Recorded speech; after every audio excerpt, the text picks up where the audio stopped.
are a winner. Stand tall, be proud. In the face of doubt, you shout it loud.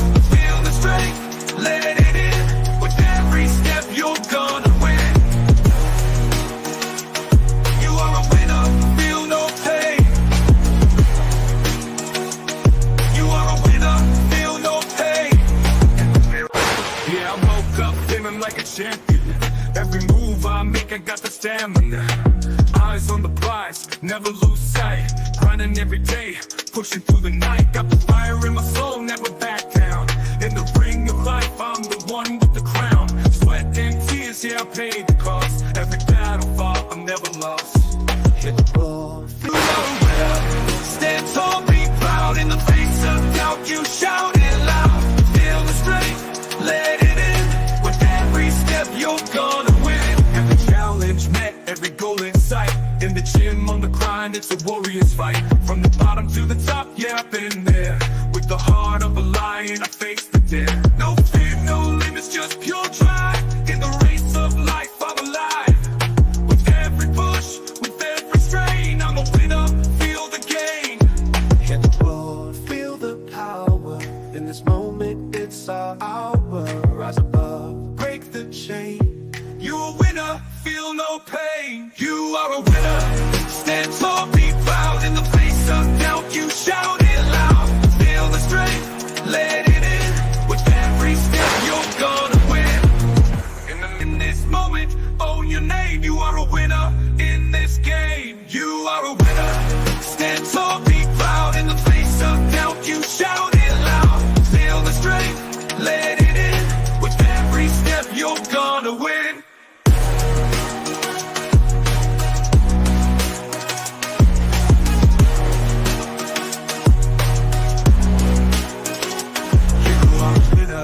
Stand tall, in the gym, on the grind, it's a warrior's fight. From the bottom to the top, yeah, I've been there. With the heart of a lion, I face the dare. No fear, no limits, just pure drive. In the race of life, I'm alive. With every push, with every strain, I'm a winner, feel the game. In the mirror, what do you see? Out in the face of doubt, you shout it loud. Feel the strength, let it in. With every step, you're gonna win. Hello, everybody. Welcome back again to another edition of Sports Football Minutes Live, brought to you by Blueclouds Media YouTube channel. We're likely to be streaming live onto platform X and YouTube at the same time. And today, what do we have for you? We got a lot to offer you guys today, with some transfer news that is going around social media, and some other important news inside. And Chelsea are shaping up their physio in terms of bringing in a new person. So, like I said, we're going to go to the headlines of the day. Today's top picks: former Chelsea, former Tottenham Hotspurs physio Stephen McClare has joined Chelsea as the Blue continue to revamp their medical department. McClare has been working at Red Bull's Athletic Performance Center in Salzburg for the last 3 years. Chelsea highly rated teenager defender Josh Acheampong has been told he will not play for the club first team or the development team squad until he signs a new contract. Elsewhere, we're also going to look at Chelsea's as Chelsea is one of the teams that has already inquired about the Getafe 21-year-old Nigerian midfielder Christiantus Uche. So these are the news that we have for you guys on the show today. 3 news, but I know there's a lot to talk about in today's news. And also, do Chelsea need a goalkeeper? You and I have talked about this several times before preseason and after preseason. Going forward, if Chelsea wants to win the Champions League or win the Premier League, there is one thing missing. I'm not so sure where you stand on the striking department. Do Chelsea still need a prolific striker? Yet we all agree that Chelsea need another world-class goalkeeper. Yes, a world-class goalkeeper. If either they bring in a world-class goalkeeper or they promote Jorgensen Yes, they promote Philip Jorgensen to the number one spot because Sanchez is not the guy. I try not to talk about Sanchez because he's being told to do something that he's not familiar with or he's not good at. So if we have Sanchez as Chelsea's number one, there's a lot that needs to be done. In my opinion, he can't do it.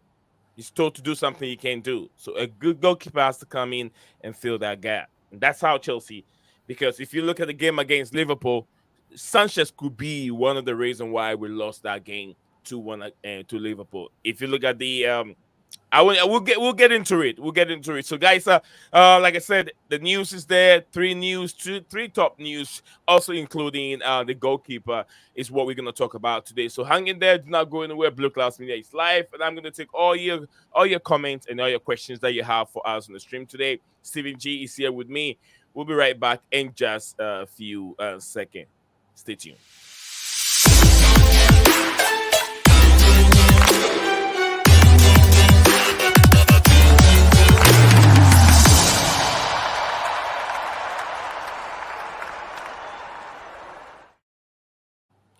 Hola, hola, hola, hola, Mingo.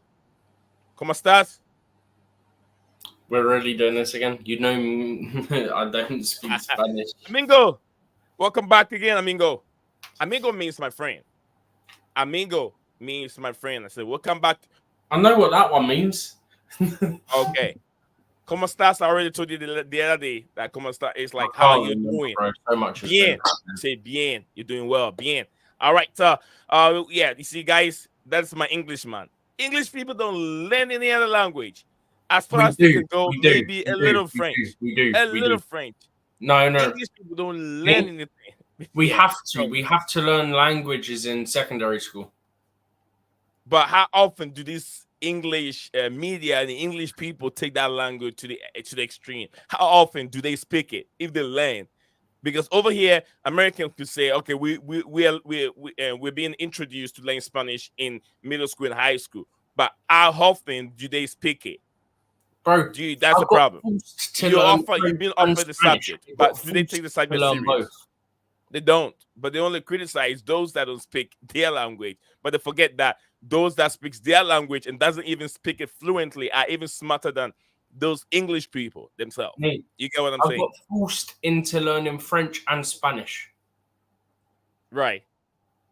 In my opinion, yeah, you should be learning a language, but you shouldn't be learning both at the same time.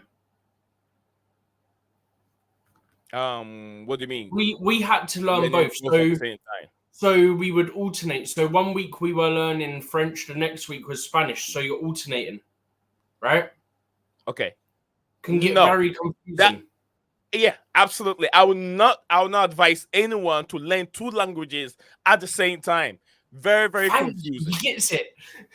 I get it. Very, very confusing. You can never get it right. You can never ever get it right. No confusion, like. Yeah, you can never get it right. If your first time learning the language, it's better especially for you to take one language at a time. As well. Especially when you're alternating week to week. Big up to you, Chelsea Blue in the building. Big up to you, my man, in the building. We haven't even started yet, but people are showing their love. Don't forget to like and subscribe, guys. Chelsea Blue, he said, big up to you, Ning Zion.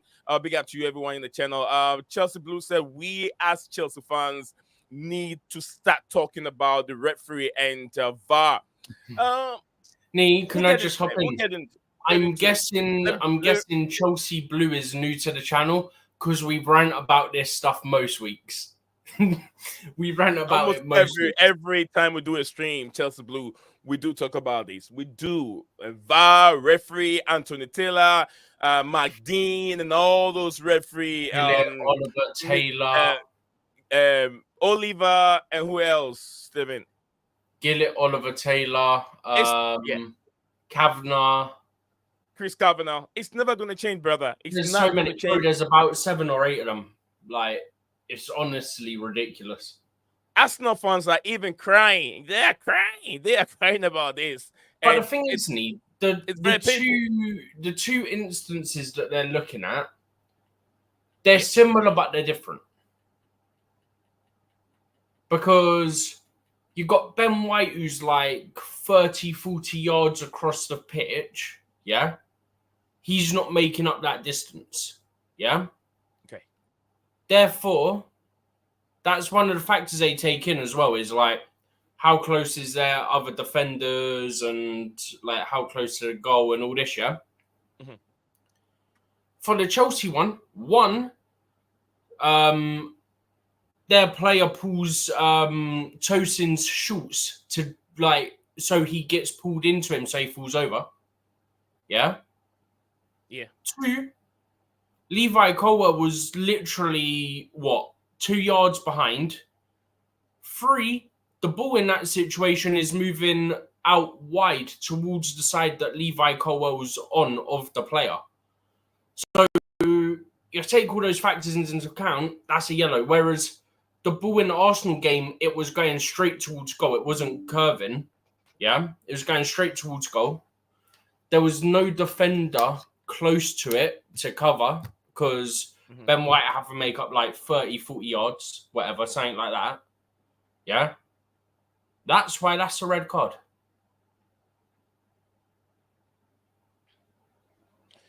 I do agree. It's very, very confusing. Yellow card and not red. Right. But let's get into today's topic. Chelsea Blue, big up to you. Man said, I know, but that Jones handball really, really annoyed me. How did VAR not see it? And Jotapul and tossing down with him, which is why it wasn't red. No, it wasn't because of that. It wasn't because of that. It was because of other factors as why that wasn't a red. And also, I guarantee you, VAR saw the handball. They just chose to ignore it because it's at Anfield. Do you know what I thought? I was like, why did the players protest the handball? So I didn't see it either. Levi Colwill did not see that foul, Stephen. If you watch that ball very, very carefully, Levi Colwill did not know how the ball skipped past and went through the middle of those two players to get in front of Curtis Jones. You get what I'm saying? He did not know because he turned around and then when he realized the ball was right in front of him.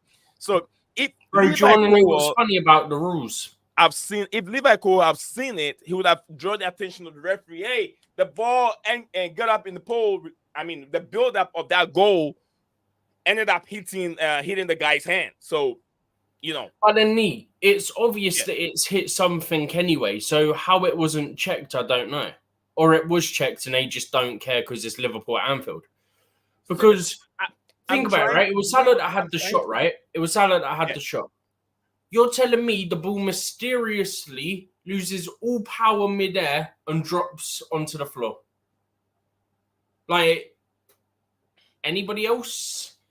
Like, if you watch that replay. But I'm also very smart as a normal human being to know these things don't magically happen. There's not some, like, magic spell type stuff that you click a finger, the ball stops dead. Come on. It's blatant, man. Yeah, I think I've seen need a video. Yeah, we've seen that on Twitter, but it is very, very fast. You can barely see it. No, I think the one I sent you, they scroll along on their camera so that you can see it. It hits about the elbow because his elbow's like that. It was very fast, Stephen. It was very fast. It was very difficult to see it. I'm trying to check it, but they clearly didn't. Because normally you see every little bit that they're checking when they show you the VAR on the TV. They didn't. They didn't check that, and I didn't see it. Watching the game, I didn't see it. So probably they're also watching the game on the screen, just like I was watching the game on the screen. I did not see that angle, so that is why they didn't pick that up. I did not see it until after the game. They have so many angles. They have angles that we as the viewer don't get. Yeah? Mm-hmm. Also, the angle that I sent you the clip of, they 100% had that angle. And that angle was clear as day. Clear as day. It hits like his elbow or something, and then it drops. And then how's the ball magically got to his feet? The other thing, right? This is what annoys me, right? That should have been checked. 100%. We all agree with that, and that's not just Chelsea bias. Do you know what else? Yeah. If that hit his arm and then he scores, they check and they go, recommend disallow goal for handball. Right. But if it hits his hand, it drops to him, he passes it, and someone else scores, it's not cancelled out. The goal stands. Absolutely. That's how dumb the rules are. So I can literally, if I wanted to, yeah, I can go for a header, go like that, yeah, but like make sure my hand's like that, yeah, sort of have it almost like that, yeah. Hits my arm or something, and if it's in a crowded area, say it's a corner, you got another man in front of you, the ref don't necessarily see it, drops me, I pass it to someone through the space, yeah, they score, goal stands. It's very crazy. Like, how messed up are the rules that I can assist someone through intentional handball, yeah, and the goal will still stand. That's how mad I am. I can't even speak English. But if it hits the hand, drops, they get a penalty. They didn't check it. That makes no sense. If it hits a hand, they then score. It gets disallowed for the goal. So why is it not the same for a penalty? Absolutely. Chelsea Blue, big up to you, my friend. Just don't worry so much. It's very, very early in the Premier League. We haven't even played 10 games yet. So one drop can take you all the way down, and one win can take you all the way up. So let's not worry so much. Liverpool, I think they still got a lot to do. They lost against Nottingham Forest. Liverpool still have not been tested yet, in my opinion. Liverpool still have not been tested yet. And if you look at that game, Chelsea doesn't deserve to lose that game. At least the best Chelsea should have got from that game, or should have, should have got for that game was supposed to be a draw. In my opinion, it was supposed to be that would be a fair result because Chelsea were the better team on the pitch.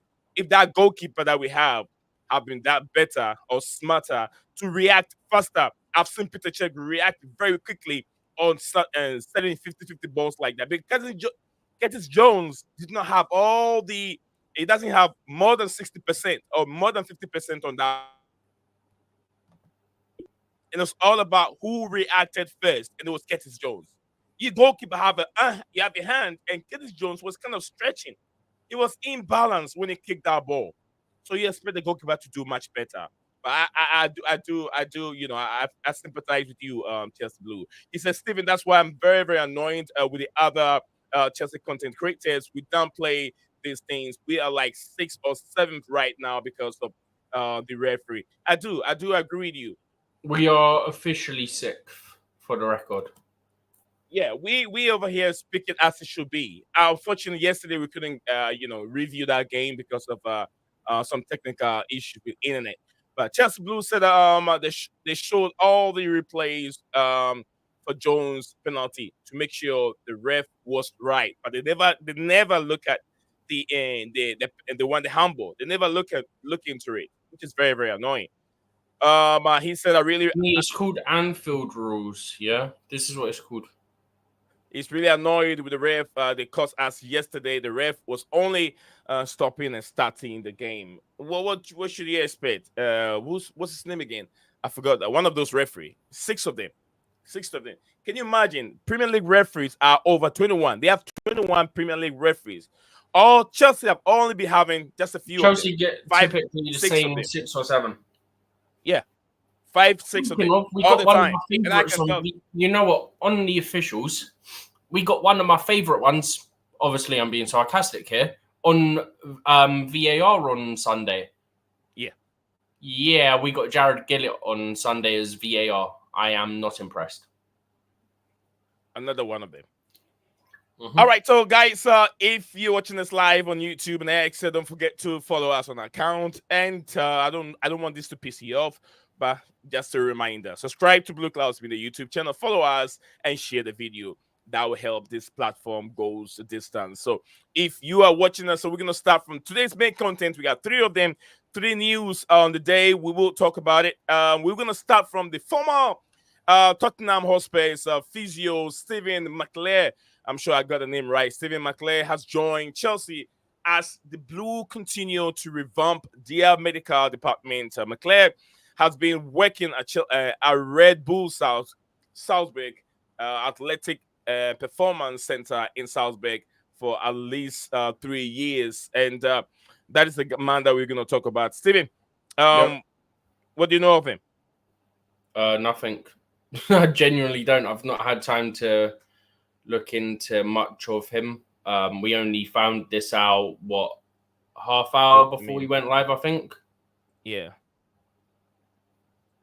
But yeah, we only found out about half hour before we went live about it. So we don't have to go in details. We don't have to go in details. So we can wrap up. Even if we don't talk specifically on him, there's a bit to this article, and I am currently screen sharing if you want to get it up.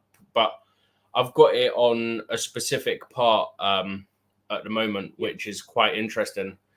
Mm-hmm. So obviously it says like who he replaces as a rehab physio.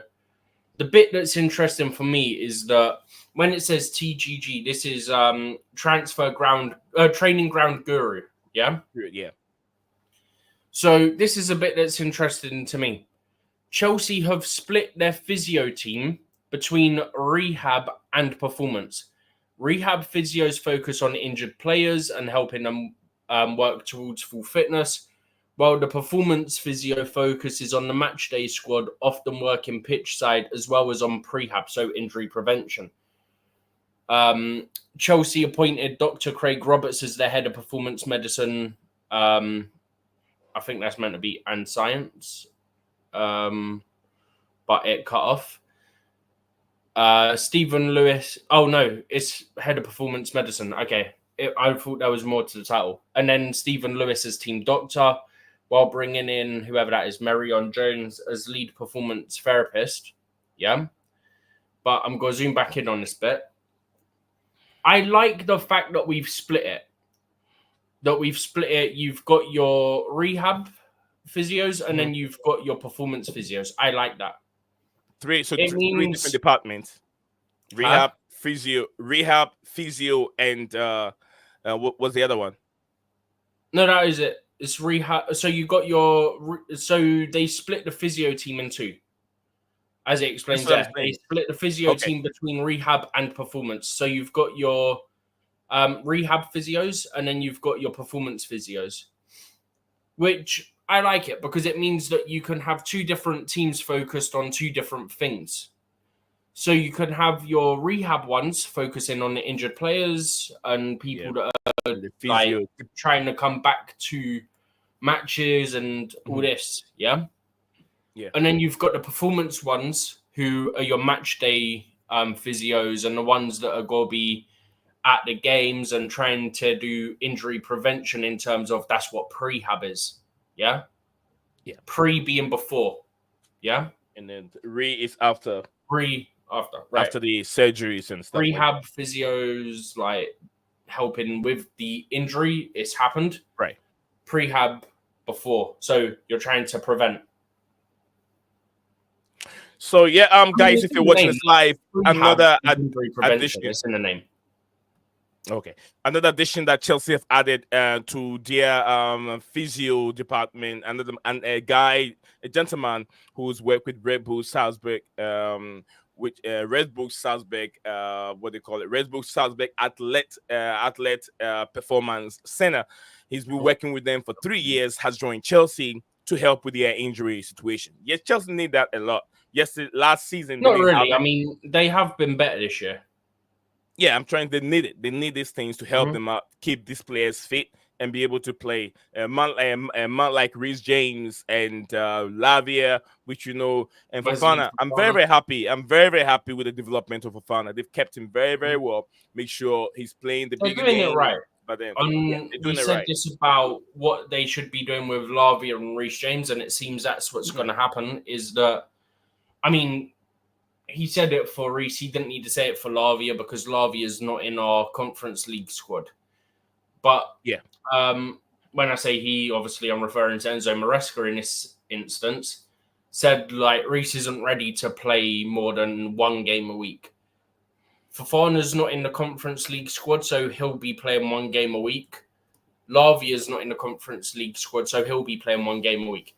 It seems this is his way of managing them, and we've got the strength in depth for the most part to be able to do that and get away with it. I mean, you look at the teams we're playing in the Conference League. Chelsea play on Thursday, Panathinaikos. That's potentially our hardest game, if not our second hardest. I'd say it's hardest. I'd say Panathinaikos, then Ghent are our hardest 2 games in the Conference League. Ghent was obviously game 1. Panathinaikos away is game 2. We get them out of the way. After that, you can be pretty comfortable with the rest. So you don't need to worry about, we need to have player X, Y, and Z in the squad. Do you get what I mean?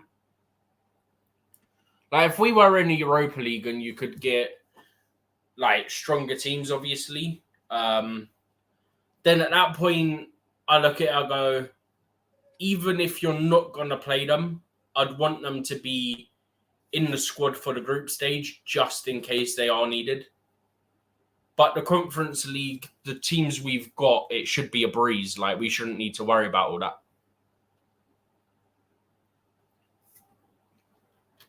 But look, Nee, we've got evidence of it so far. We're 8 games into the Premier League season. Yeah? We've had a player that missed the whole of last season, Wesley Fofana. Yeah? Wesley Fofana has started every single Premier League match to this point. Yeah, he has. So far, I mean, this methodology, 7 games, right? Is working. 7 games played. 8, I think. Okay. Is it 7 or 8? I think it's 8 now. I think it's 8. For some reason, I've got 8 in my head. No, 7. No, 7. Week 7. They're going to week 8. Okay, point stands. It's one different. Like, he still played and started all of them. I don't think he's been subbed off yet. I could be wrong. I will try and check this when I can find my phone, which I literally just had. I put it down. Whilst you're searching that, let me let Pierre viewers know what's going on. Yeah. Big up to you, Makim. Big up to you. Makim was very entertaining the other day. Against Liverpool, he joined. He thought we were gonna have a watch along. Big up to you, Makim. He says big up to everyone in the chat out there. Hope you're doing well, Makim. If you guys are watching, we are going through a new addition in terms of the physio department. Chelsea have added this young man, Stephen McClare, into the physio department. And if you were listening earlier on, we did talk about how the physio have been divided into the rehab and then the prehab. I'm sure just like a review and a preview. One will look into the players after they've done with the surgery, help they recover, and then one does it before and all that kind of stuff. So after they are, recovered from the surgery and all that kind of stuff. So yeah, it's in the name, right? You've got prevention, yeah. They call prehab, yeah. Pre-prevention, to prevent their injury. What they have to do, rehab, recovery, rehabilitation. You know what I mean? Absolutely. Mm-hmm. It's the name.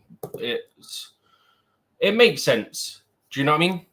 Yeah. It makes sense to have 2 different teams because then you can split the workload between them. Thank you very much, Malik Steven. Thank you very much for the update on it. So if you guys are watching, that's it. And the first news that we started with, we're moving on. There's still a lot to cover on this platform, Blueclouds Media. My name is Nizam. If you're just joining us, if you don't know my name is Nizam. My co-host is Stephen G. We're going to move on from Steve McClare. And we move on. The next one, we're going to talk about Chelsea. Highly rated teenager defender, Josh Acheampong, has been told he will not play for the club, first team or development squad until he signs a new contract. This news broke out today, a few hours before our live stream started. So I don't know where you guys stand on it. If you guys have heard the news of Josh Acheampong, let me know. Ghanaian English-born Josh Acheampong is facing a tough time right now. I don't know if he's trying to be smart. And when I say him, it's not him in person. Maybe those that are in charge of Josh Acheampong are trying to play a smart game here.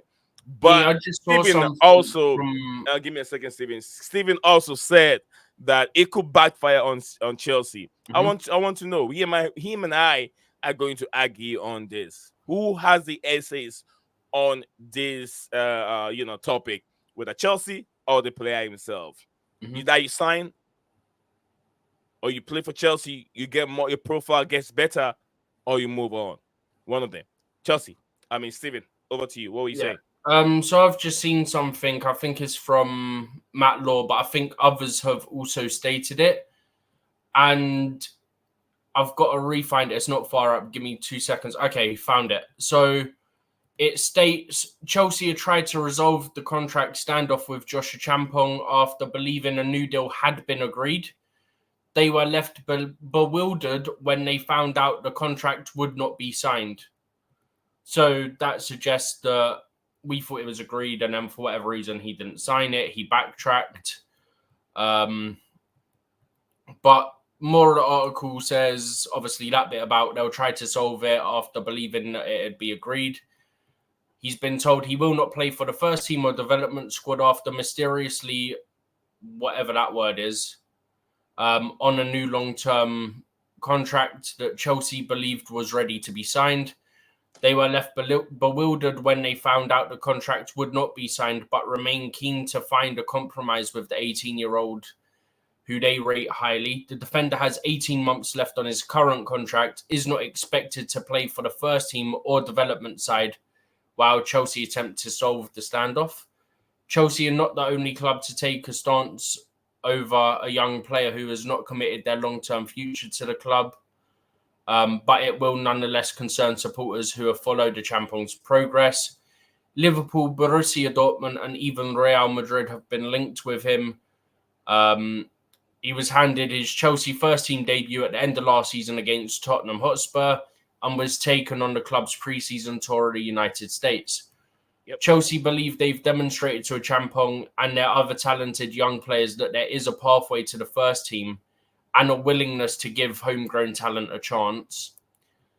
He made an appearance as a substitute against Barrow in the Carabao Cup earlier this season, along with another teenager, 18-year-old Tyreek George. Chelsea declined to comment, and then it states how, but exclusively speaking to Telegraph Sport earlier this month, sporting directors underlined the club's commitment to its academy, and then it goes into quotes from there, where they state, when Stanley stated, it's really important for us to bring through academy players. We got Tyreek George at the moment, who's going well. Josh has had a debut. Keanu is really close. We got Shim. He's a striker, I believe, who I think 16, who's coming through the academy, who we're really excited about. And then they just carry on with that point. But yeah, I mean, I think the club even put out an interview with Josh Acheampong yesterday. I've not had a chance to see it. I didn't get a notification for it, but I've just seen somebody say that the club did an interview with him and it got posted on the club website yesterday. All right, let me jump in real quick. Stephen, looking at this situation, the situation is Acheampong has 18 months left on the contract. And if Chelsea review a statement of this magnify, this player cannot sit home, get rested, and no one's going to gamble on him. No club will gamble on him. A player that hasn't played for 18 months, spending a lot of money on, they will. He's trying to play smart over here, either Acheampong or his management. And if that happened, it would affect the player's career as moving forward. I don't know where you stand on this, Stephen. Yeah, Nee, we've spoken about players being poorly advised in the past when it comes to Chelsea specifically. We've spoken on this. And it might be happening again. I mean, the club, obviously, from what Matt Law is stating in his article, have believed that there was a contract ready to be signed. It was agreed. They just had to sign off on it. And then for whatever reason, he hasn't. It doesn't make sense. If it's a lack of pathway, then I don't know what to say. Like, realistically, right back, there's Reece James and there's Gusto, and then he was deemed the third choice right back. Then both of them were injured, and we were playing Disasi at right back and Fofana at right back. I wonder if this whole contract situation had happened before that, and that's why he hasn't been involved when both of them were injured, because you'd think your first two choices are down. He's your third choice. Why is he not playing? Yeah. Mm-hmm. He can also play centre-back. Right side, you've got Wesley Fofana and Axel Disasi, obviously, which would be the side he's more likely to play on. You'd think, based on the small sample size we've got of him, of his 2 or 3 appearances, that he's probably better than Disasi. No. Disasi is such a liability. Even when Disasi's centre back, he's a liability. No, he's not a liability. No. Do you remember this goal? He smacked it 60 yards into his own net. I understand. That's a mistake. Everyone make a mistake. Castle have made a mistake. Jackson have made lots of mistakes, but we still giving Jackson time. When we play Sanchez and Disasi, yeah? I know, Steven. I'll let you talk. You're not coming. I'll let you talk. When we have Disasi and Sanchez, yeah? Yeah. We're in trouble. Because both are liabilities, right? Mm-hmm. You can say Jackson, right? But, yeah, Jackson misses chances, but you've got other people who couldn't bail him out. If your centre-backs make a mistake or your goalkeeper makes a mistake, yeah? Unless the attacker does something stupid, you're pretty much getting punished every time. For me, Disasi's a liability, and I don't trust him. And look, okay, it's a limited sample size for Acheampong, and it's mostly been at right back, but he looks like he's composed on the ball. He looks confident. Looks like he can do a job. And from the limited sample size we got, I'm not even saying it because he's got him. I just think from the limited sample size we got, I think he would be the better option. That's just my view on that. I think he's better and less of a liability from what we've seen of him. To me, no. Steven, I understand what you're saying. To me, Acheampong can never be better than Disasi. And this way, what do you mean he can never be better? I'm saying he's not better than him. No, cannot never be. Okay, that's a wrong statement. He's not better than Disasi right now. You got caught up in a lie already. It's done. What? You got caught up in a lie because you said never. So I said you got caught up in a lie. It's over. Oh, yeah. I'm gonna rephrase it. Rephrase that statement. Yeah, he can be better than Disasi. One, we have to remember, Disasi's young. Disasi's still young. If we take the gamble... Disasi's like 26. Acheampong's 18. Okay, so here we go again. This young up-and-coming player, where Disasi have done it on the pitch. And we have to remember, Disasi, if we all know that Disasi was not growing up being a centre-back. Was he a striker until he converted himself into a defender? Okay, I've seen Disasi play. But then you can make that argument about Reece James being a right back. He was a right wing and striker when he was growing up. We're not talking about Reece James right now. No, but I'm saying we're not talking about Reece James. We're talking about Disasi. And let me make my point, Mr. Steven. Let me make my point. It's you and I here. Let me make my point. Can I make my point?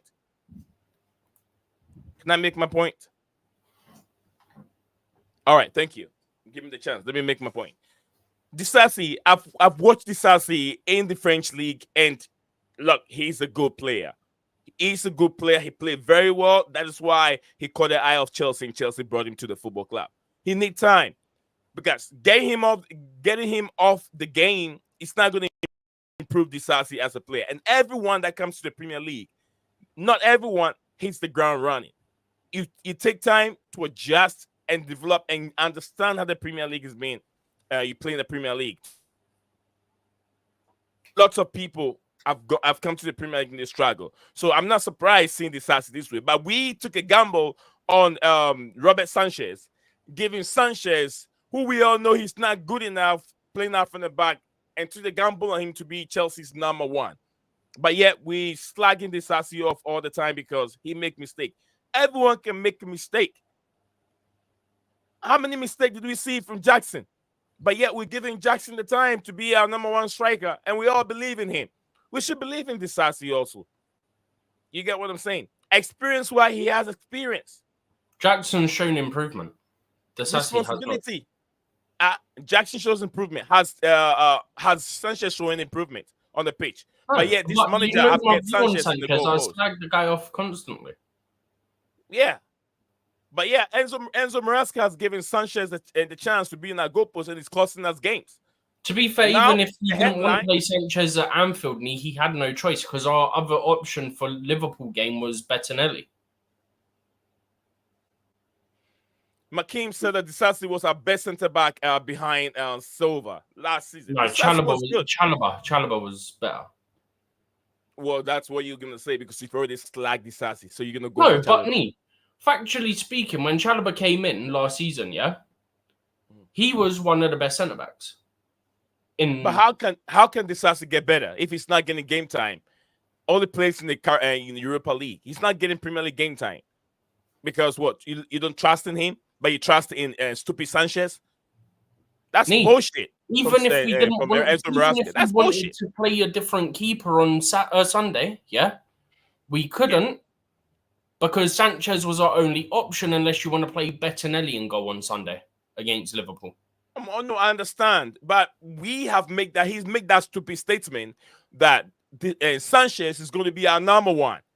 Trust me, by the end of the season, it'll change. He also said it could change. He never said it's 100% going to be keeper for a season. He should give the chance for the fans to vote, because if we the fans, we the people, we own Chelsea Football Club. If we have to vote, Sanchez would not even get 2 votes. He would never get 2 votes out of 35 million people. Let's not take the mick, go. Oh yeah, he won't. He won't even get 2 votes. To be honest with you, maybe him and his wife were going to vote for themselves. But besides that, I'm not voting for Sanchez to be Chelsea's number one. I'm not. But my wife is not going to vote for Sanchez, and you are not doing that either. So who's going to vote for Sanchez to be number one? Nate, you'll be surprised. I've seen votes that I thought should be pretty convincing. Yeah. On things even related to Chelsea, I've seen some things where people ask a question and you think cut and dry, like 95 to 99% of people would vote one way, and it was more like 65-35. Like, it's not always as cut and dry. Like, I guarantee you, he would get, if you listed him and if you listed him and Jorgensen as the only 2 options, yeah, I would not be surprised if Sanchez, say 800 people do a vote on it, right? I would not be surprised, 800,000 people rather, if, say, I don't know, if 30% of them, so that would be about 240,000, if my maths is correct. I wouldn't be surprised if about 240,000 out of 800,000 people would still want Sanchez as a keeper. Because they'd argue you haven't seen. I know what their argument would be. Their argument would be the same argument you're making for Disasi but you haven't seen Jorgensen play in the Premier League, so how do you know he's going to be better than Sanchez? Well, I know that he's not going to pass it 5 yards to the opposition on the edge of our box. That's for sure. That's what we know. Actually, let me correct myself. He's not going to pass it literally straight to a Liverpool player who's 3 yards in front of him and the ball bounces up into his hands, which is literally what Sanchez done the other day, by the way.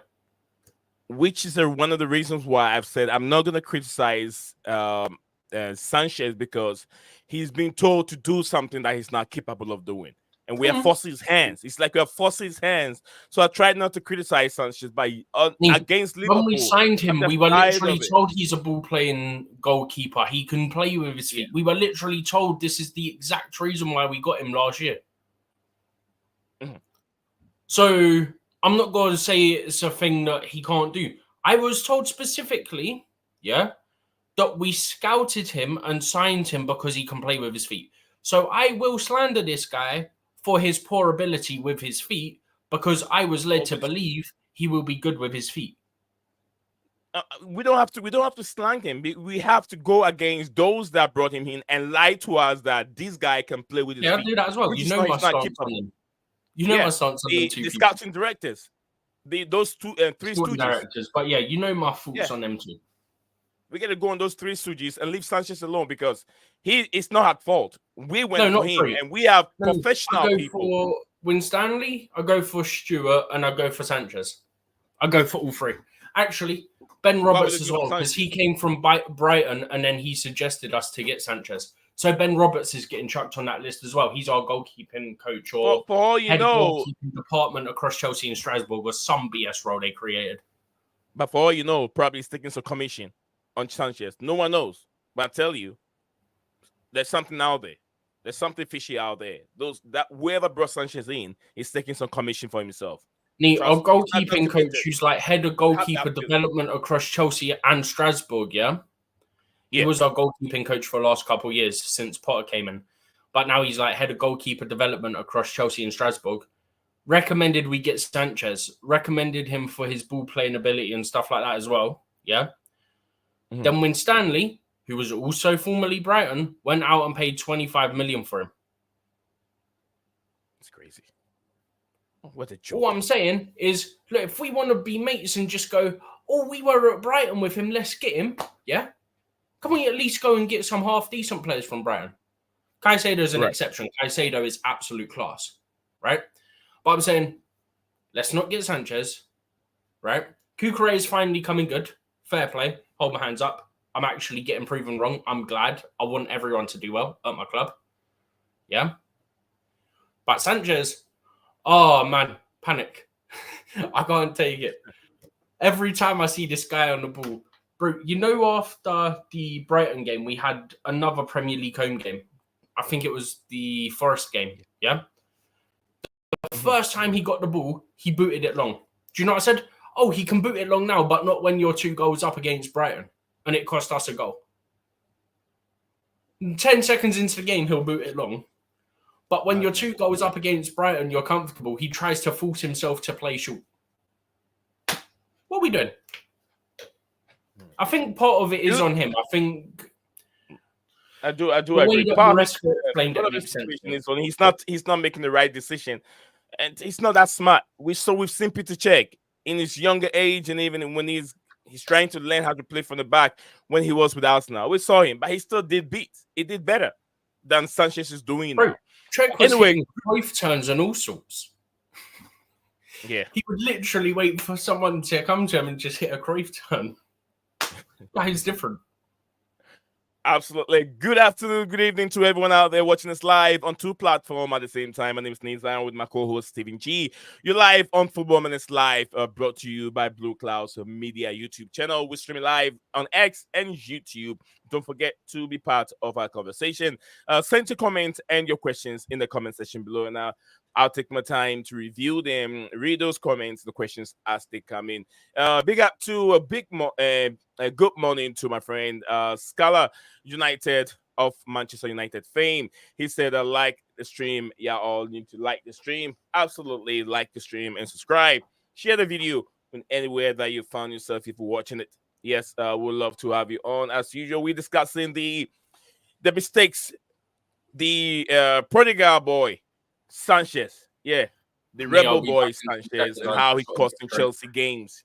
Yeah, he's costing Chelsea games. Do Chelsea need a new goalkeeper? Do Chelsea need, I believe, a stand in this position? And I believe that time for Chelsea to shake things up, bring in a new goalkeeper that will help them. If indeed Chelsea want to secure, they want to win the Premier League this year or next year, of course, they need a world-class goalkeeper and maybe a world-class striker. I'll make Nicholas Jackson, my second choice goalkeeper. He's still improving. He's still good, but he's not that lethal. He's not that poison. He's not that firepower in front of goal where he gets 5 chances and score 4 and waste 1. He will waste many of them before he score 1, but I'm still going to give him the chance. He's doing better. His numbers are going up each and every season. It means that he's learning, he's developing, playing in the Premier League. So that's what we're discussing on the show today. Next one, we will be talking about Chelsea is one of the teams that has already acquired about the Getafe under 21-year strike midfielder, old Nigerian midfielder named Christian. Uche will be the next guy we will be talking on this platform. So, guys, wherever you're joining us from, I've also sent a link in. We've been discussing this. We'll be doing this show, running the show for almost 15 minutes and more. So, the link is there now for you to come on and have your say. If you have any interest of any other topic that we discussed on today's show, let me know. And also, Premier League have reviewed the soccer ball that will be used in the winter. You know, when it snows, some parts of London, I wouldn't say London, England, it snows. London, it doesn't snow, but some parts of London snows, and sometimes you need a ball that is more visible to the eye. And I'll reveal that ball on the screen here soon. And some other news that are trending.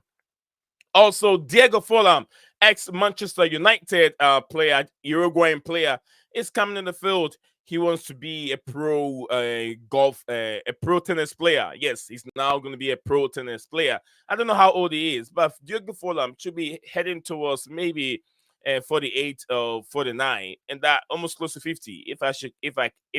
I'm not right. I'm not exact right, but he's close to 50 years old and now want to be a pro tennis player. And also in Italy, looking at Italy, I think Francesca Totti. Is that Totti or I don't know if it's Totti. Is it Francesca Totti or somebody else? I mean, one of the Italian defenders, if I can get that name, let me see, make sure I get the name right. Whilst we're here, I can get the name right here before I move on. Let me get the name right. Who am I talking about? Come on, help me out here. Let me get it right now before I move on. Okay, there go for 48 years old Francesca Totti is considering a return to Serie A. Guys, so what do you make of this? 48 years old Francesca Totti. Why? Is the money over? Or is it that passionate for playing football at age 48? Even those that are getting to age 40 struggling a little bit. We've seen the likes of Cristiano Ronaldo. We've seen the likes of Thiago Silva. Although with all the experience, they're struggling a little bit. You're on about Francesco Totti. Yeah, Francesco Totti. Maybe you could say that the Italian league is not as fast and as strong as the Premier League. So maybe he can do bits. But come on, man. 48 years old. No, he's 38, not 48. He's 38. Wait, Francesco Totti, he is 48. 48. He's 48. You confused me for a minute. I was like, wait. He's 48 years old. So, yeah, I don't know where you guys stand on that. But so, guys, so like I said, don't forget to subscribe to Blueclouds Media YouTube channel. We still got some few more to talk about here. Like I said, the link is also there. Join us and have your say. Chelsea is one of the teams that have already acquired a signature. They want the signature of Getafe and a 21-year-old Nigerian midfielder, Christantos Uche. So that's the news we'll be talking about right after this short break.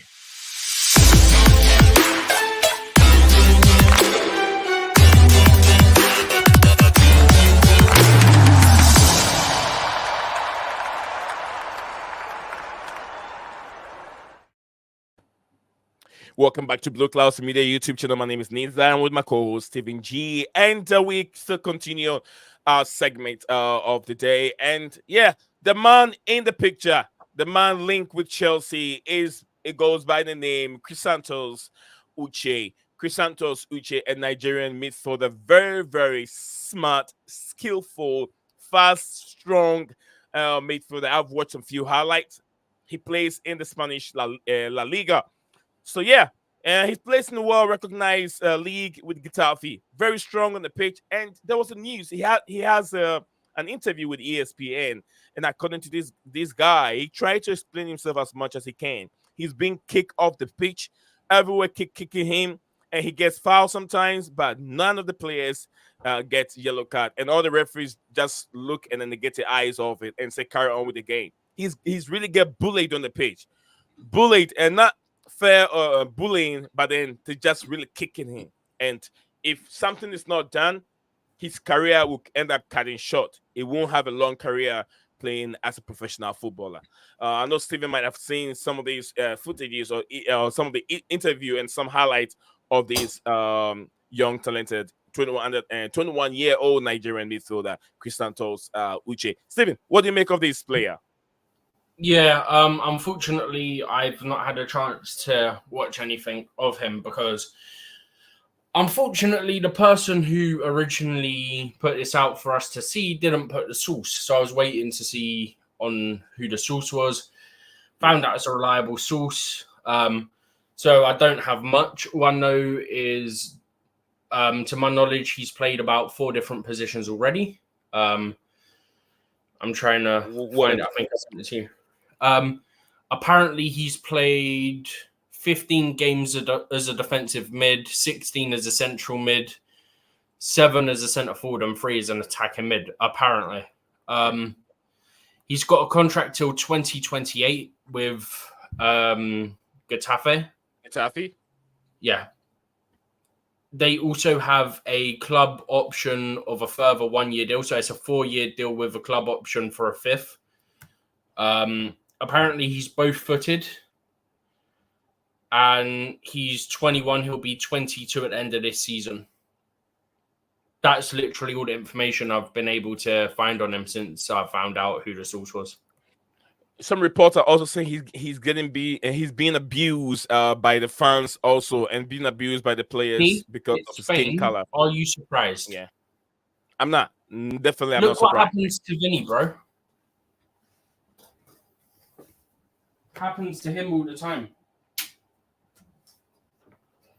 So, unfortunately, as sad as it is, it's not a surprise.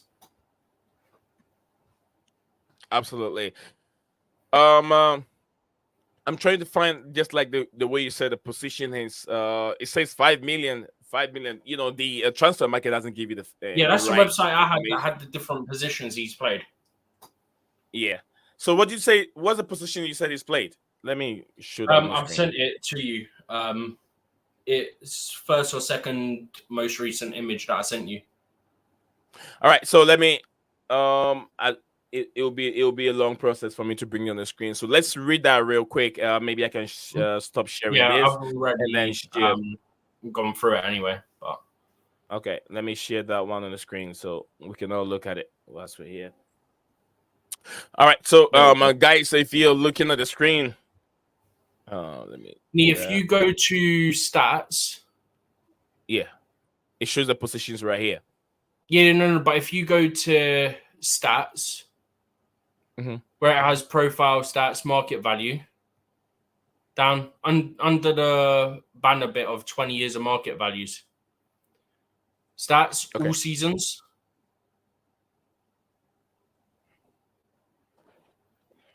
And then scroll down. Accept and continue. There, you got the number of games. Oh, yeah. Position to have him playing. That's what I was reading. That's down here. So and sent yeah. So he played central midfield, defensive midfielder. I think center forward and also attacking midfield. You know what I'll do? Yeah.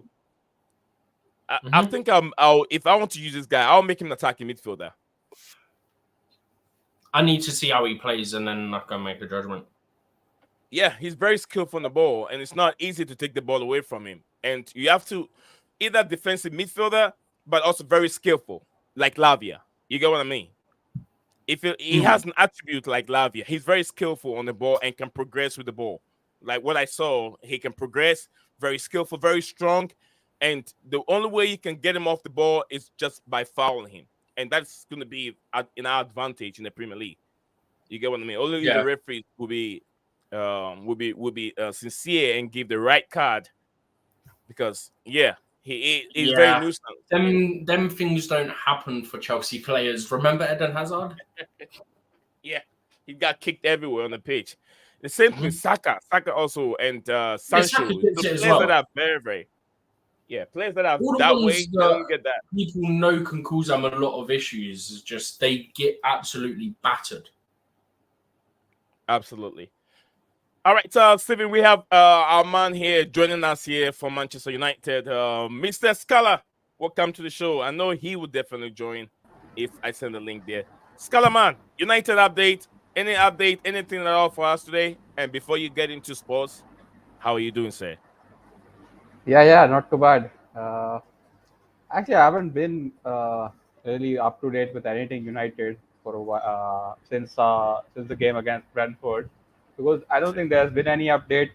I mean, I saw some rumors that they're probably going to be taking some under-19s to Fenerbahce again. I don't know, but how true is that? But yeah, I don't think that.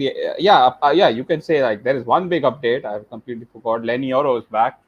I mean, he's like, I mean, the way they are overdoing the PR for this guy, it's like they are saying like it's like almost like a new signing. He is a new signing. He just played the preseason game. He hasn't played a single Premier League game yet. But yeah, so quite excited to have him back because now it will be a big conundrum because we have three top centre backs in Martinez, Direct, and Euro. So it will be very keen to see like what Ten Hag does, because Delict and Martinez, I think they have done all right. I am not too bothered or too concerned by them too. You know, although Martinez played left back last game and Johnny Evans were playing left centre back, but I think when we get Mazraoui, he's fit actually. Mazraoui is fit, so I think we will go back to Martinez left back, Martinez left centre back, and Mazraoui left back. I think that would complement our back four. But yeah, I think that's the biggest update. Lenny Yoro, he is available. I don't know if he's available, but he's definitely training. So yeah, that's a big positive for us. We still don't have any left back. Luke Shaw and Malasia, I think they will be back probably after the next international break. So yeah, that's pretty much it, man. That is it.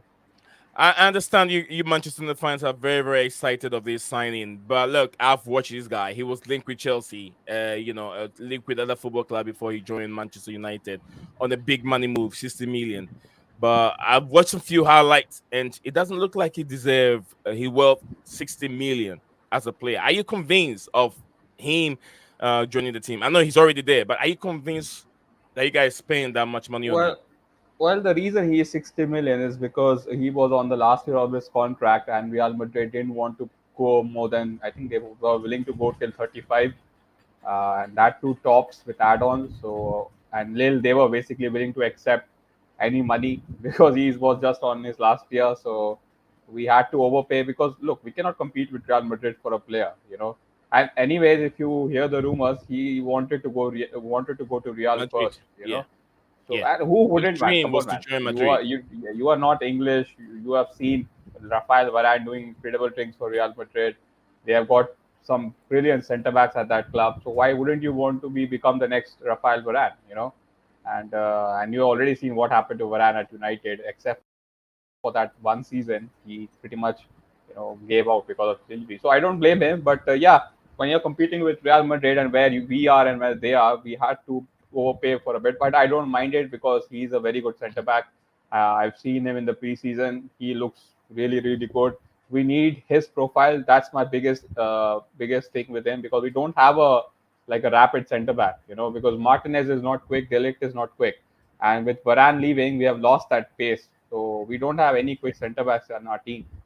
I think he fulfills that when he comes in. So yeah, I'm very excited to see how he does. He looked very good at the preseason. There were some very interesting. I mean, he reads the game quite well, and he's definitely. It's not like he relies completely on pace. He's not like. I mean, I don't know. Like I can't even say like. I don't know. Maybe some centre backs who just relies on pace. There are centre backs like that. So yeah, he is good. I I mean, mean, they are to saying. be there've been so many examples in the Premier League. Big up to everybody out there watching live on this program, Football Minutes Live, brought to you by Blueclouds Media. Don't forget to like and subscribe and stay on the channel so you don't miss anything from Blueclouds Media channel. There's been so many evidence that in the Premier League you don't need that much pace to be a very good defender. Defenders like you could say John Terry was one of them, who arguably one of the best defenders ever played in the Premier League. Real Ferdinand, also one of them, and Alex, also Brazilian, who's also was not blessed with pace, and Cavallo. Yeah, I'm there's not so so sure many how fast he examples, was. bro. Genuinely, like you can list a ridiculous amount. Yeah, but Rio was quick. Yeah. I mean, you cannot put Rio in that Rio package. Rio was was very quick. Yeah, Okay, Alex wasn't and, that. I don't think you can tell me Alex. I mean, he was just like an all-right centre back. I wouldn't say like he was like a world beater. I mean, Like he was Cahill just- and Terry weren't quick. you know definitely. the Alex I'm talking about. You know the Alex I'm talking about. Yeah, I know what you're talking about. The Alex who wore number 33 and who scored that freak against Arsenal, the bald-headed guy. Yeah. Yeah, I know. Yeah, I mean, Alex. you cannot give me that example. He was just okay. I mean, he was like, I mean, if I say like Marcos Rojo was a very good centre back, you wouldn't agree. So I mean, he was okay, Alex but yeah, joined Chelsea in the later part of his career. He didn't join Chelsea when he was very, very he was good young. at PSG. So, yeah, I do agree with you. But yeah, I mean, look, with Gary Cahill, I think he's one of the most underrated centre back. Definitely from 2016, like he was easily one of the best centre backs in the league. I do agree. But I think there are different profiles to centre backs as well. I mean, there are some people don't have pace, but they are very good readers of the ball. You know, someone like Ramos, he isn't quick. But then there are players who are very quick, like Rudiger. You know, you need to. I think you need that You need that complementing one pair. who's a bit more built and can like smash people off the wall, and you need one who's a bit quicker that's got that recovery pace. If someone pings it over the top, you need that recovery pace.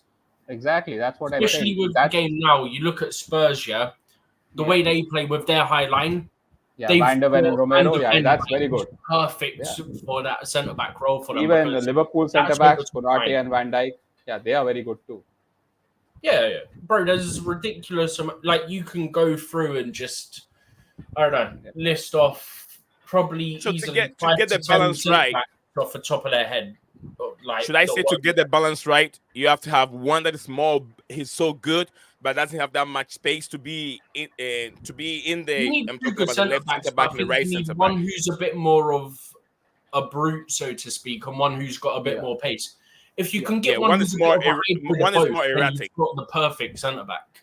Yeah, you need like a sweeper. Even when you won the Champions League, you had Christensen and Thiago Silva who were very good on the ball but not quick. And then you had Rudiger.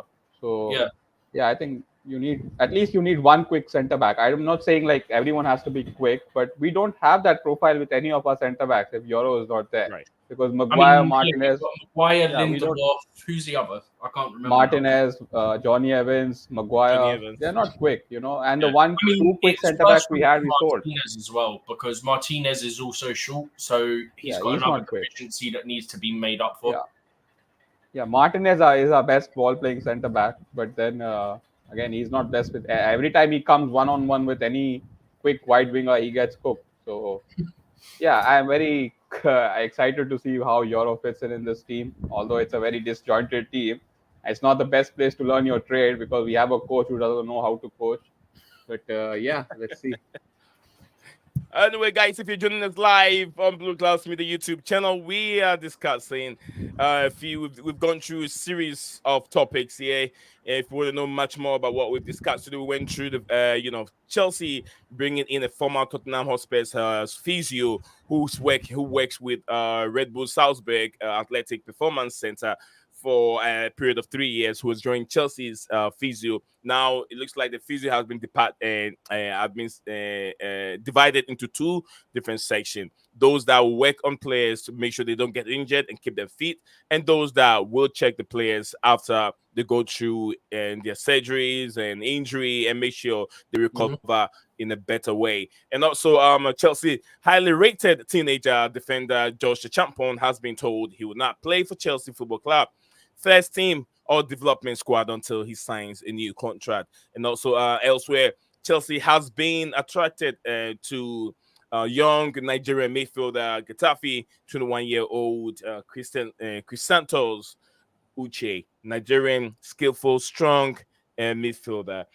That's what we've discussed today. If you have any comment regarding any of this topic, please do me a favor. Let me know in the comment section below. If you have any question regarding any of the topic, also let me know in the comment section below. Now we have our friend, family member, channel supporter and everything from Manchester United. He's giving us an update on what is going on with Manchester United and the way forward. Eric Ten Hag, the most luckiest man in the Premier League. Can he stay in the job for 3 more weeks? I hope so. He will. He will. He will definitely. He will. He will stay in the job. He I he won thought he against was the Brentford. cooked. I thought he was cooked the other day. I genuinely did. I thought it was over.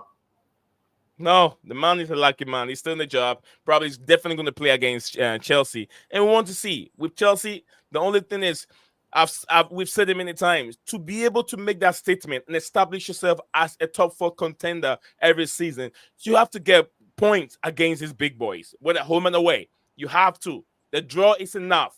Draw is enough. City game came too early. Where do you stand on it, Scala?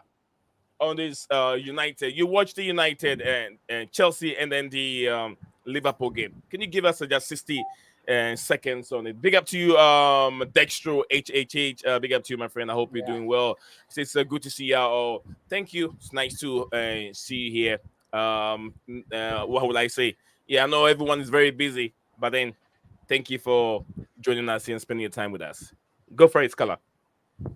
Yeah, I mean, look, when I watch like teams like Chelsea and Tottenham and all these teams with new managers, all I can think is that you don't need like 3 seasons to implement a style of play.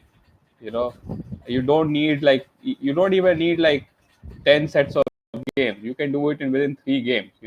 If you're a good coach and you know how to manage players and what are the players' strengths. And every time I look at you guys or Tottenham, because I'm just looking at because you guys, both of your teams have relatively new managers.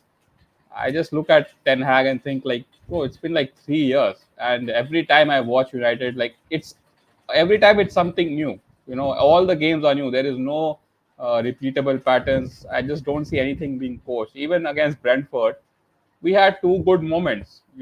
Two like just moments of brilliance. One good cross by Rashford and one good decent assist by Bruno and a decent finish by Hoyland. Apart from that, I don't know, man. I just United. It's everything is like game to game. That's why Ten Hag he's still in the job, because our big problem is with the set of fans as well. We are too. I mean, I am not, but the whole United fan base or a majority part of them, they treat football or United like a religion, you know, and that leads to like something like you have like a Stockholm syndrome with this club. When you get attached to managers and players, and then that's why Ten Hag is still at the job. If you're a club like Chelsea, Real Madrid, or even like Man City, when they were winning titles and they were sacking managers for winning it, we would have sacked Ten Hag long time ago. Despite him winning the FA Cup, Louis Van Gaal was sacked in the tunnel when he won the FA Cup. And he didn't spend even tenth of the money which Ten Hag has spent. And I still don't see any like a fixed style of play. At least with Tottenham, every game what you're going to get. I mean, we all of us know what and how are they going to play. None of you, let alone me, I watch United every game. None of you can tell me how United play, except for that transition style. So that's my big takeaway. Counter-attacking style of football. Yeah, counter-attacking. And even our press, even the commentators who don't have anything to do with United, they can see it as well. Like we press, like Bruno will press and Hoyland will press, but Rashford won't press. And that leaves Kobe Mainu. He doesn't know when to press. So we don't practice all that. We don't have any pressing triggers.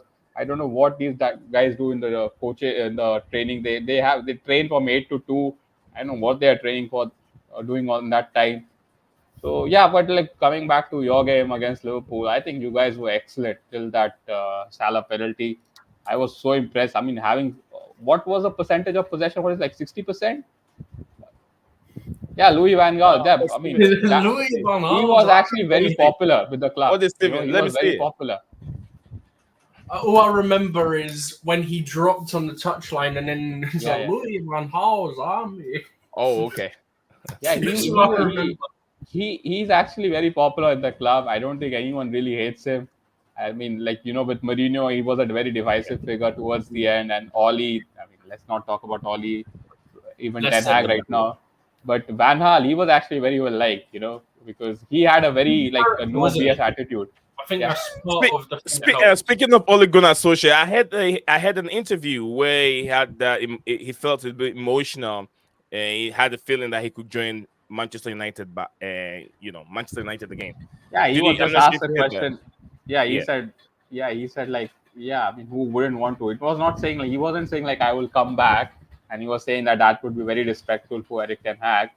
But yeah, man, I don't want to see Oli anywhere near the club. It took me a lot to actually, get past that stage. I mean, like 2019 to 2021, that will be one of the darkest and one of the most toxic period of United, because people like me who treat football as football, and we just want to see the club succeed. And there are fans, at least 60% of the fans who are attached to Oli the player and his status at the club, and who couldn't see anything being wrong said about him. They just backed him to the hill. I mean, they were singing this guy's name while our team was getting smashed by Liverpool. Thank you very much, Scala. If you guys are watching us live, we have a man from Manchester United fame. We invite him here all the time to give us an update on Manchester United. We don't have a Liverpool man here, else we'd have known. We've never heard from him preview and then even the review, but hopefully we will get him later on to give us his thoughts on the game that took place on Sunday. Still reviewing, still going through it. I don't know where you guys stand.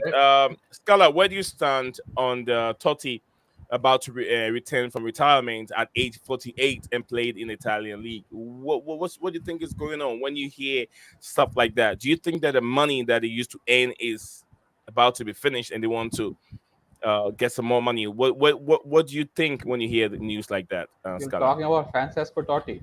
Yeah, Totti Hasn't to he retain. been retired? Did he retire a long time ago?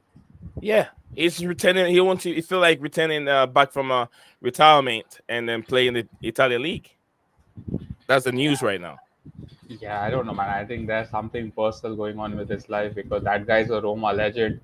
I literally watched his farewell speech like 2 months ago, and I was quite emotional, because this guy could have gone and played for any big club. I mean, I clearly remember, I think it was in 2012. I don't remember, maybe one of those early, just towards the end of Sir Alex, and he wanted to sign him. But obviously he was so attacked. He was like Mr. AS Roma, so he couldn't leave that club. So I don't know what's going on there with his. I don't know if it was something personal or not. But yeah, I mean, 48, that guy should be.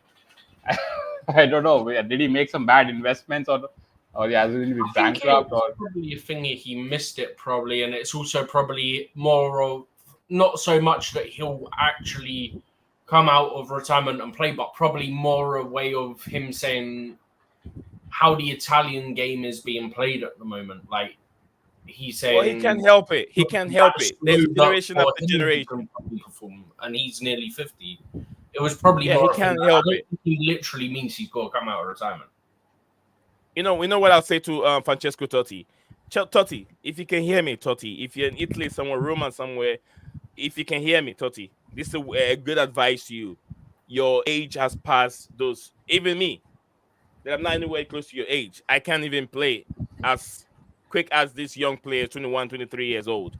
And the best thing, if you like Roma and you like the Italian league, save the league and stay at home, okay, and watch it. Give let the rest, your young kids play the game and watch it and advise them from your phone. Call them on the phone and advise them, but don't play again. Thank you very much, Totti. And also, Scala, Diego Fulham, thinking of being at long tennis. I mean, he's not thinking; player. He's actually doing it. He's actually going to play the Uruguay Open in doubles. I was just searching for that Francesco Totti thing, and it came just below that article about Diego Forlan. Look, man, I don't really care about these things. It's not something which piques my interest. These guys can do whatever they want. I was actually looking forward to talk about the Liverpool-Chelsea game, because I watched that game very keenly. I literally had that was my favorite game of the season till now, because there was so much going on. Because both of the managers, they were new to the club, new to the Premier League, and both of them were trying to see how each other set up. And I think for the first 30-35 minutes, I think that's the best Chelsea I've seen this season. I mean, to go to Anfield and dominate possession, I don't think anyone does that unless you're Man City. And I think you guys were excellent, man, especially how Caicedo and Lavia were playing, especially Lavia. I mean, look, it might be a bit too quick to go with this statement. It might be very underappreciated, but I don't think Enzo Fernandez should be starting for your midfield if Lavia is fit, because I just don't see what Enzo does which Lavia can't do because he's quicker than him, he's stronger than him, and he's so good on the ball. I remember, I think it was Sancho. He had the ball and he passed to Lavia. It was so quickly, like he passed so quick, and Sobosla, he was closing him in, and he just evaded him with like it was nothing. So he's so good, man. Lavia. I mean, the fact that you got both Caicedo and Lavia, that just shows your club is serious. And for that, before the Salah penalty, I think you guys were very well. But after that, I think you have to give credit to Arne Slot as well because he completely negated Cole Palmer. I mean, that was probably his worst game in a Chelsea shirt. I haven't seen him so ineffective. But, he marked him off. Yeah, he was looking a bit. I don't know. Maybe like if Cole Palmer doesn't play well, does Chelsea play well? That's something you guys. I mean, maybe something Maresca can look forward to the next game. But yeah, but Neto looked good when he came on. I think that was very interesting. I don't know why there wasn't a penalty check for Sancho's foul. Madueke in the past few games, I think 4 games, the Madueke hasn't had his best. His best game was Chelsea against Wolves, where he banged in a hat trick. Since then, he hasn't scored goals. He's been missing a lot of chances. Man, he so scored even one. review He scored against Forest, didn't he? Against Forest, yeah. No, but so review of the game. Even against Liverpool, if you remember, the first time he took Robertson on, he beat him. If you remember that phase of play, he beat him the first time he got, and then you guys didn't switch quickly so that you can bring him 1-on-1 again, because every time you switch, Gakpo was back defending and it was like a 2-on-1. I think that's something you guys missed because I was looking forward to that. He was having Trent on like ice skates, and I don't think he had a bad game. I think he was good. It's just that you didn't utilize him much more because come on, man, he cannot beat 2 players on his own. And the one time he did, I don't know why you didn't go back. But but I think there are so many positives to take from this game. I think one issue where Chelsea need to address is that triangle you have at the back with the goalkeeper and the 2 centre backs. I think that's your most unconvincing area. Every time I see Robert Sanchez with the ball, I mean, I don't know, man. It just it's like goosebumps because I don't know what that guy will do. It's not convincing. Same goes for this guy Levi Colwill. He's good on the ball, but with defending, I'm not sure. And with I don't know who you will play with him. Yeah, and I'm not convinced with any of your centre backs either. I think Fofana, he was supposed to be the guy, but again with his injuries, you cannot say. And then you got Adebayo, who I think he's just like a stopgap, or you just got him on a free. And I think you need to. Rather than going for a proven striker, I would just go and give Inter Milan a blank check and get Bastoni to the bridge. I think you need a centre back, man. You need to replace Thiago Silva because good team has won anything without a good centre back. I think that's where something you guys need to and address. A good goalkeeper. I don't think probably good. It's that bad of an issue though. Like realistically, they haven't played together much. They've played these 7 games together, and that's it. And that stuff will come with time. But Steven, he's not talking about the togetherness. He's talking about some attribute from an individual player that holding the ball he's good, but defensively he's lacking a bit.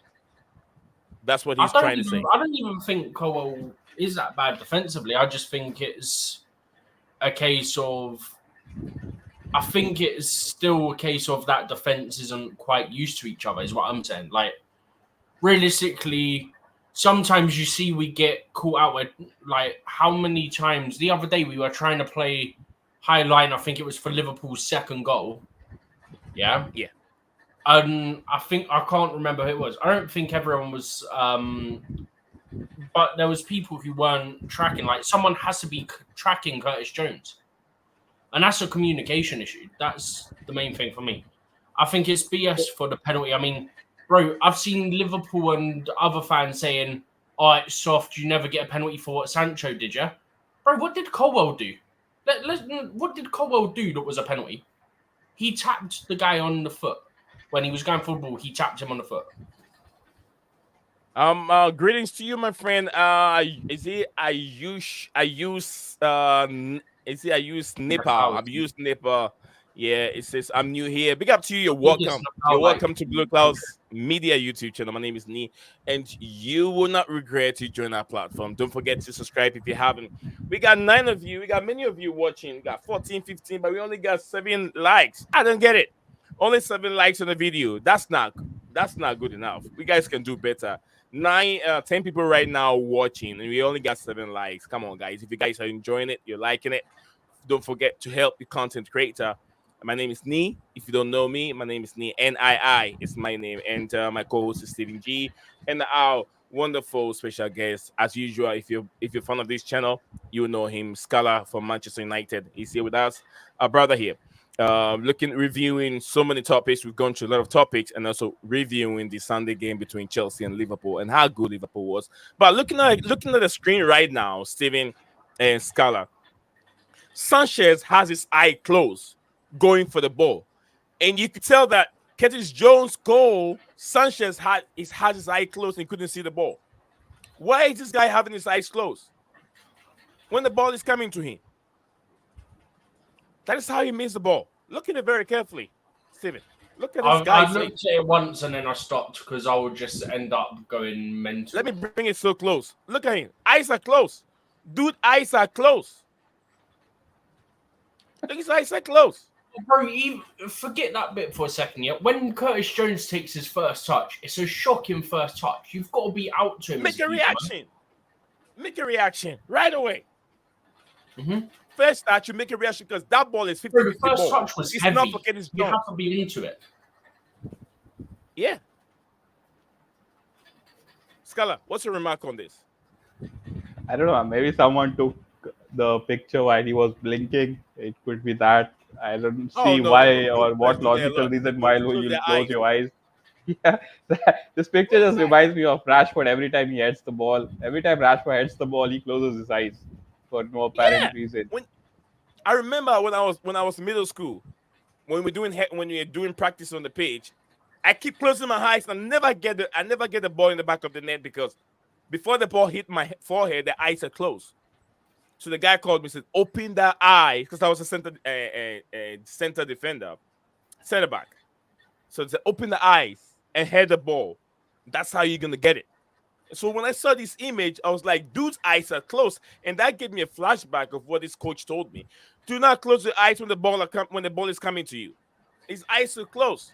That is why that ball keep passing. Because there was no power on the ball. The ball just went like a little touch from Curtis Jones. It was quite literally a flick. Yeah. So this guy needs sunglasses because he's afraid of his eyes.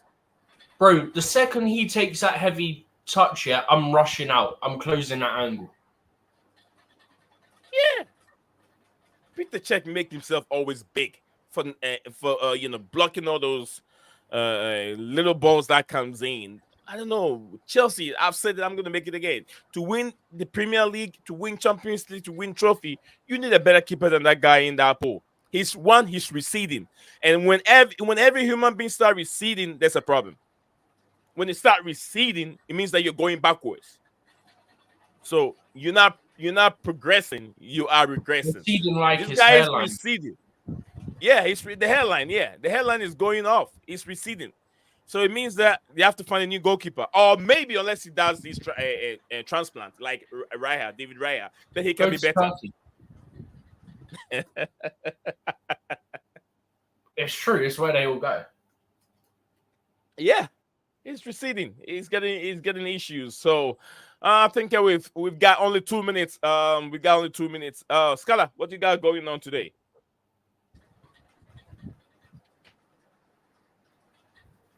Is Scala there? I can't hear him. No, he's not speaking at all. He's not talking. Okay. The left got kicked.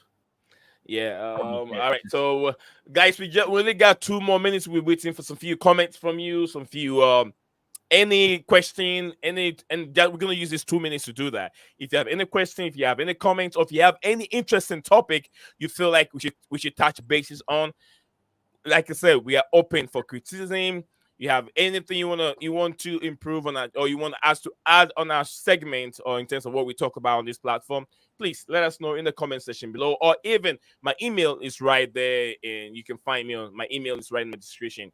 You can find it and message me. Give me a message. If you're on Discord, you can find me. If you're on WhatsApp, X, whatever platform you find yourself, I'm right there. You can find me and message me and let me know if there is something, say a segment, there is some program you want me to add it to the stream.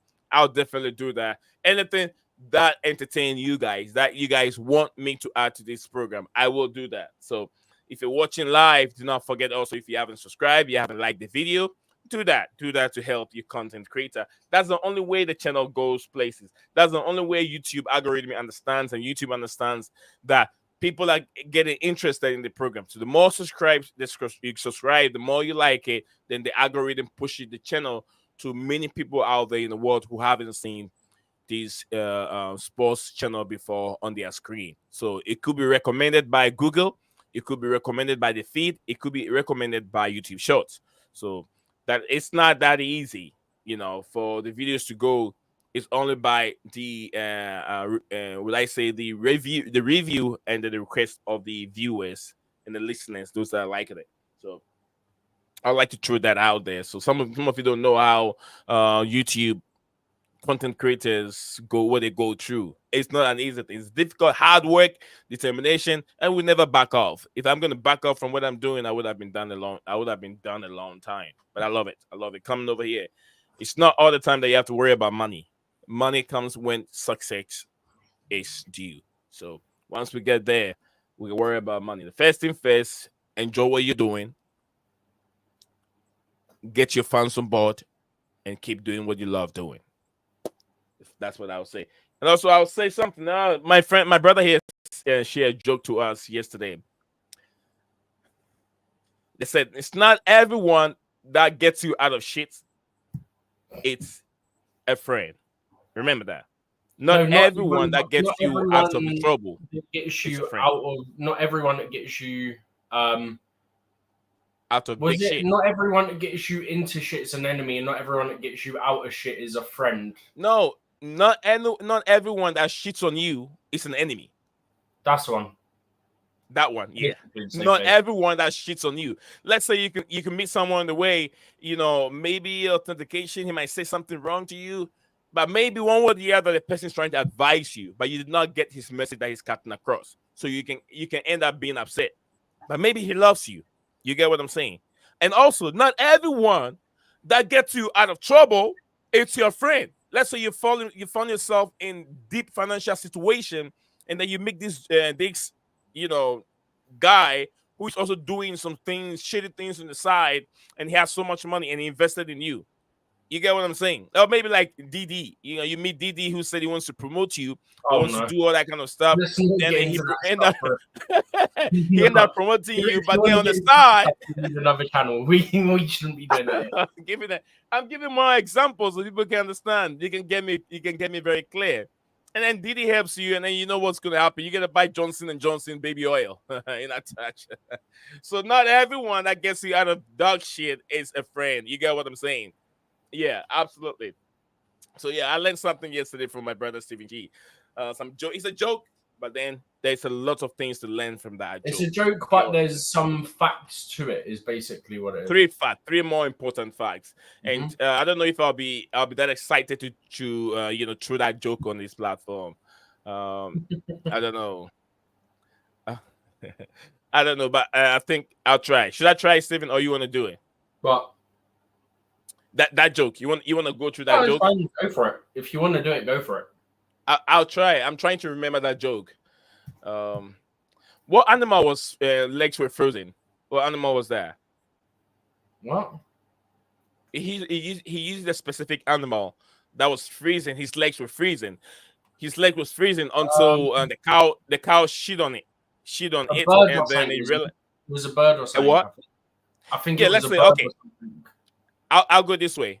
There were two guys sitting down, and there was this little bird that was freezing. His leg were freezing. His whole body was freezing.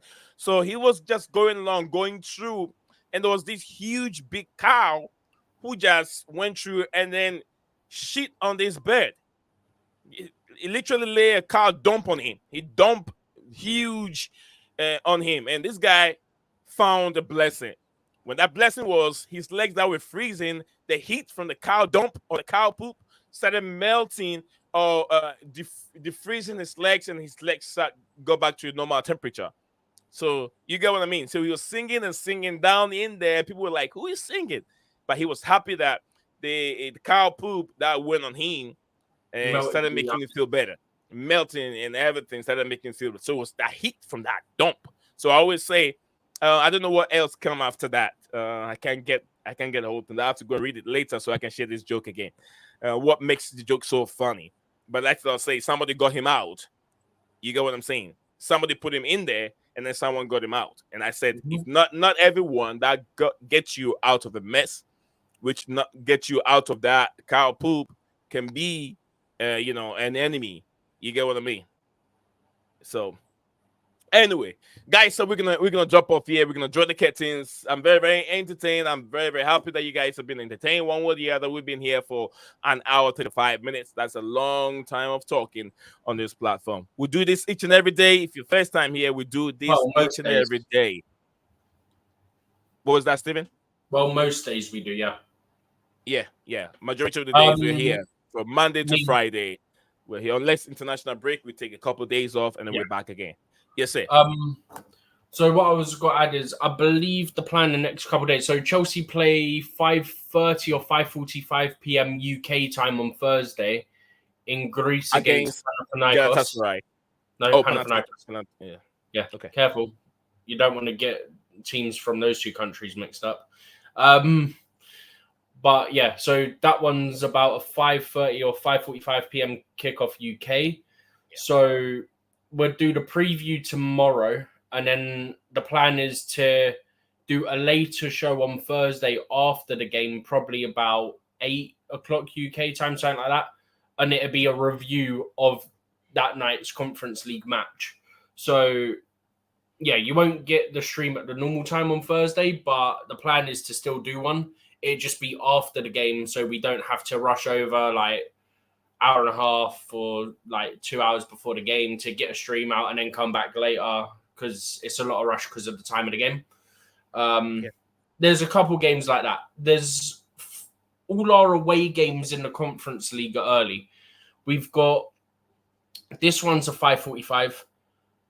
The one I think it's next month is a 5:45 in Germany against Heidenheim.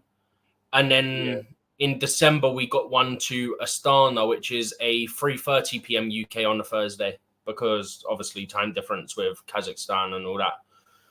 So there will be slight differences. The Kazakhstan one we can stream pretty much normal time, because for UK that's a 3:30 p.m. kickoff. So that one we can stream normal time, do a review.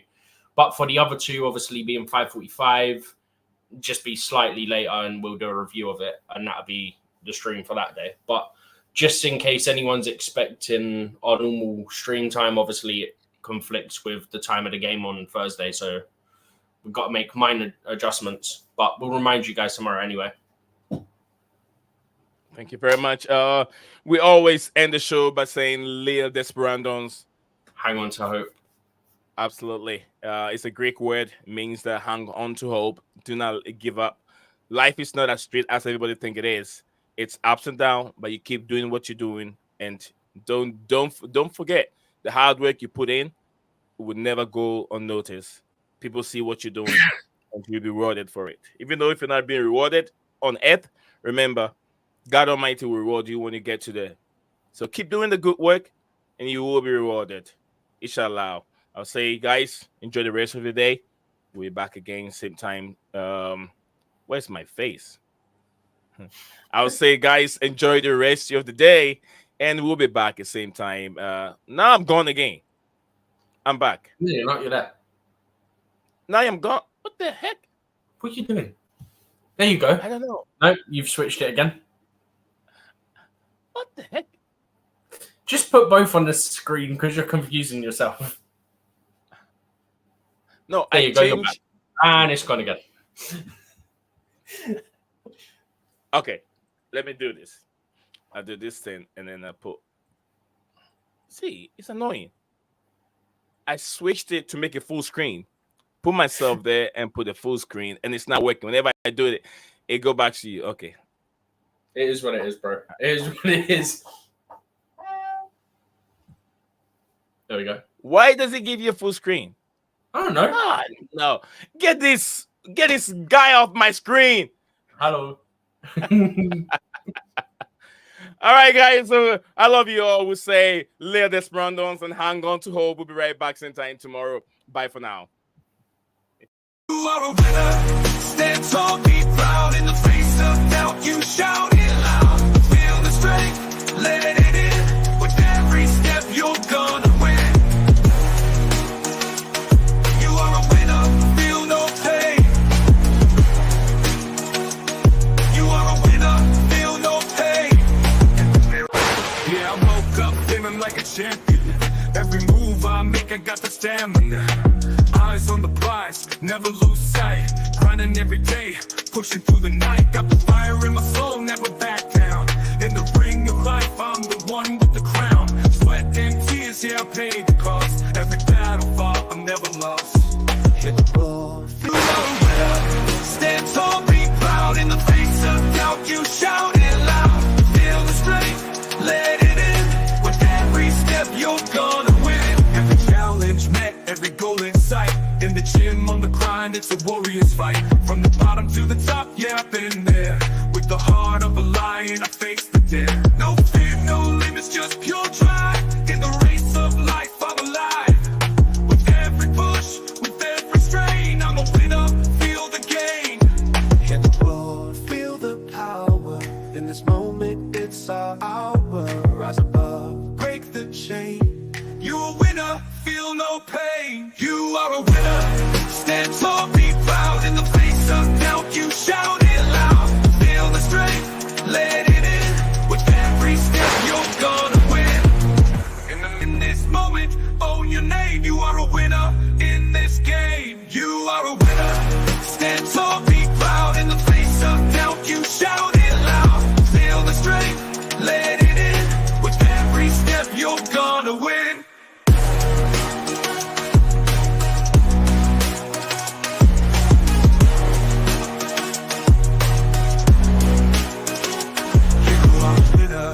Stand tall, in the gym, on the grind, it's a warrior's fight. From the bottom to the top, yeah, I've been there. With the heart of a lion, I face the dare. No fear, no limits, just pure drive. In the race